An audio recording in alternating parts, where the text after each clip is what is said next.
دوستو، اللہ تعالیٰ کے نبی حضرت محمد کی ولادت کے وقت کون سی غیبی چیزیں رونما ہوئی؟ جی ہاں دوستو، اللہ کے رسول کی ولادت کے وقت کچھ غیبی واقعے رونما ہوئے۔ وہ واقعے کیا ہیں؟ آئیے جانتے ہیں اس ویڈیو میں۔ پہلا واقعہ، نور کا ظہور ہونا۔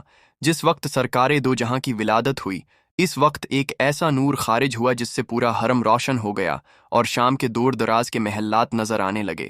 دوسرا واقعہ، شیاطین کا روک دیا جانا۔ سرکار دو عالم کی ولادت سے پہلے شیاطین کاہنوں کو غیبی خبریں بتا دیا کرتے تھے، لیکن آپ کی ولادت کے بعد آسمانوں میں ان کا آنا جانا بند ہو گیا اور انہیں شہاب ثاقب یعنی آگ کے ستارے سے روک دیا گیا۔ تیسرا واقعہ، کسریٰ کے محل کا پھٹنا۔ اللہ کے حبیب کی ولادت کے وقت مدائن شہر میں موجود کسریٰ یعنی شاہ ایران کے عظیم محل کے 14 کنگرے گر گئے۔ چوتھا واقعہ، فارس کے آتش کدے کا بجھ جانا۔ سرکار کی آمد کے بعد فارس کا ہزاروں سال سے جلتا ہوا آتش کدہ سرد پڑ گیا اور لاکھ کوشش کے باوجود وہ دوبارہ نہ جل سکا۔ پانچواں واقعہ، بحر سادہ کا بہنا۔